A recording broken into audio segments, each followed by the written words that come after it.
Oke, lanjut ya. Mohon maaf tadi ada kendala teknis, rekan-rekan. Nah, di sini kita masuk ke subjek pajak orang pribadi. Nah, siapa saja yang kena subjek pajak orang pribadi dikategorikan menjadi dua, dalam negeri dan luar negeri. Nah, kalau dalam negeri orang pribadi yang bertempat tinggal di Indonesia, kemudian berada di Indonesia lebih dari 183 hari dalam jangka waktu 12 bulan. Jadi selama satu periode pajak, satu tahun pajak itu 183 hari orang pribadi itu ada di Indonesia melakukan kegiatan usaha dan berada di Indonesia ini mempunyai niat untuk bertempat tinggal. Itu subjek pajaknya. Jadi siapapun yang ada di Indonesia termasuk subjek pajaknya atau yang dikenai pajak. Sedangkan yang dari luar negeri, syaratnya pertama tidak memenuhi syarat sebagai SPDN. SPDN itu apa? Subjek pajak dalam negeri. Tetapi mereka atau subjek pajak luar negeri ini menjalankan usaha, kegiatan, badan usaha tetap di kegiatan badan usaha tetap di Indonesia.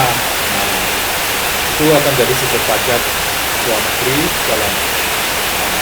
Kemudian menerima dan memperoleh penghasilan dari Indonesia tanpa melalui BUT, ini juga dikenakan sebagai subjek pajak ya.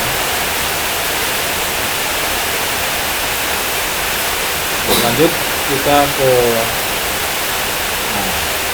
tadi kan kita melihat subjek pajak orang pribadi, kemudian adalah subjek pajaknya badan ini siapa aja, langsung ya, seperti PT, jadi perusahaan-perusahaan yang terbuka itu pasti sudah jadi subjek pajak badan.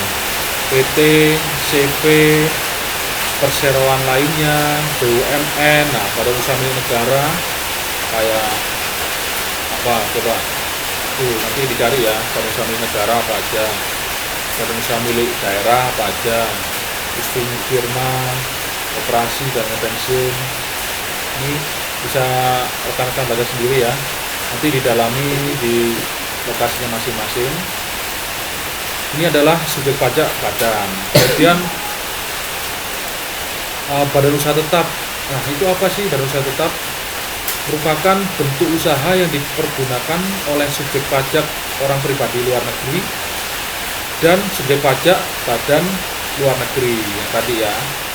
Terus untuk menjalankan usaha atau melakukan kegiatan pekerjaan bebas di Indonesia. Jadi orang luar negeri atau badan seperti PT, CV yang dimiliki oleh orang pribadi dari luar negeri, berwarga negara luar negeri tapi menjalankan usaha di Indonesia.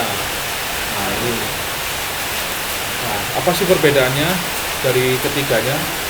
Nah, kalau objek pajak dalam negeri, pertama dikenakan pajak atas penghasilan di Republik Indonesia atau di luar Republik Indonesia, ini juga kena. Nah, kalau objek pajak luar negeri dikenakan PJK atau pajak atas penghasilan yang bersumber dari Republik Indonesia atau dalam negeri. Nah, BUT badan usaha apa? BUT ini tadi bentuk ya, bukan badan tapi bentuk usaha tetap ya, ini salah ketik.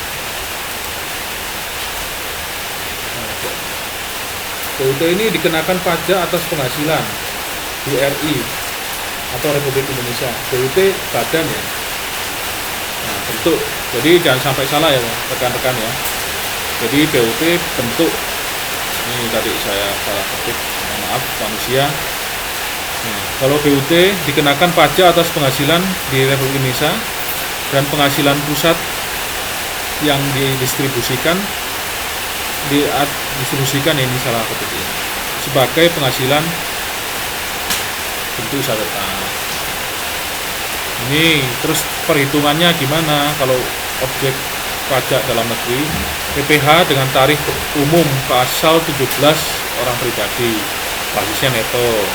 Nah, untuk luar negeri perhitungan PPh dengan tarif sepadan, ini ada di pasal 26, basisnya bruto.